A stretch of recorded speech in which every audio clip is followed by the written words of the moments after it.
nalulungkot ako. Kaya pagpasensya niyo ako mga idol. Hangad ko lang na ibigay niyo lahat yung pinaghirapan namin. Yung gusto ko.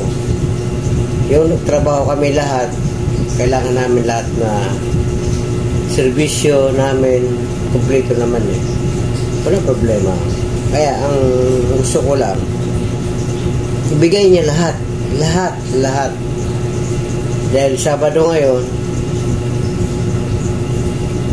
sasabihin ko sa iyo mga idol, bossing, Sabado night, give me money! Yay!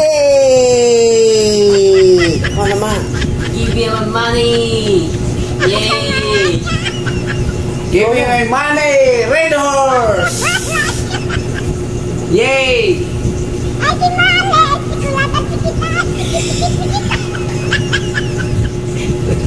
Red Horse agad. Give me money! Red Horse! Grabe ka. Give me money. Red Horse. Kala ko sweldo eh. Ay, tama mo magana. May. No. Yay! Yay!